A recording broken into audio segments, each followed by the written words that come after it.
กมาเสนอเลยพี่เสียที่เมื่อสีก้อยแล้วก็เสียวัดเดินกันเลยกันเด้อโอ้ยเป็นท่ามวนคักวันนี้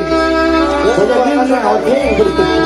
เข้าใจทั้งฟังอื่นกันเด้อทั้งเสียอีกกันเนาะดูมันเจ็บวันใจกันแล้ว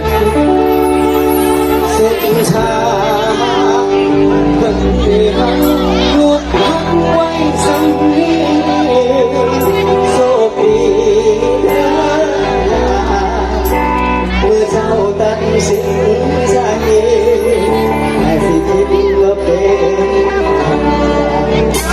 หมดแล้วมันก็พากันเอาว่าหักมันไปก็ได้สุดท้ายก็ต้องจบจู่ๆหัวแต่สาดก่อนแค่มาพบก็เสียเจ้าไปต้องสละคำว่าตลอดไป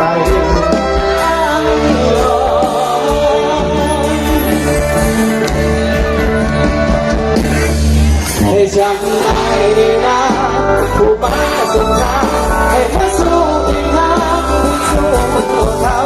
ก็ต่อไปล้างตัวนั้นให้เจ้าพอทาง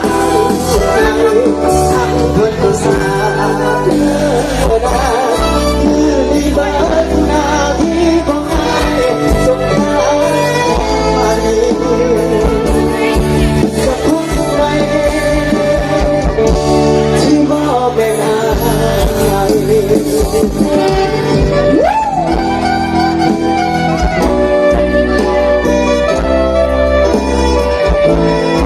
ขอสมวันร่างใจดูทางอะไรกันนะ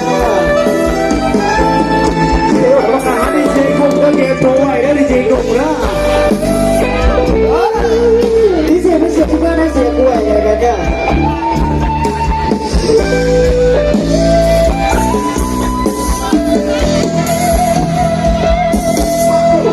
เนี่ยที่บอกกันมาแต่สายก่อนแค่มาพบก็เสีย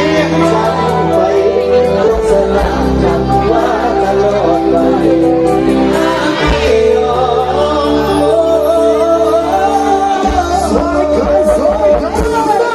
ให้เจ้าหนุ่ม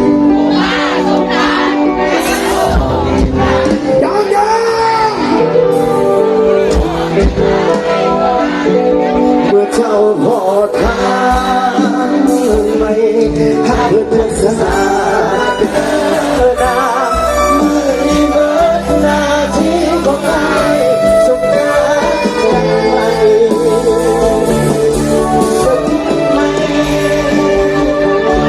ที่มองให้จำได้ดีนะผู้มาสุดท้ายให้มาสู้เพียงข้างให้สู้ตัวข้างที่ว่าขึ้นต่อไปได้วันนั้นให้เจ้าพอทางให้หักสาเดินได้มือนี้เบิดหน้าที่ของนายสงครามยังไงก็คงไม่ว่าจะไหนอีแกงผู้ใส่น้องดีเจกุ้งอ่อนเสียเขาตรงนี้ที่บอ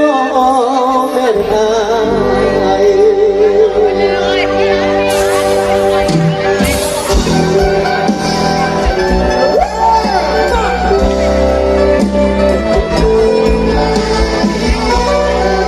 ยิ้มหน้ายิ้มเพียบพักใส่พักหน้าเพียบพักใส่เนี่ย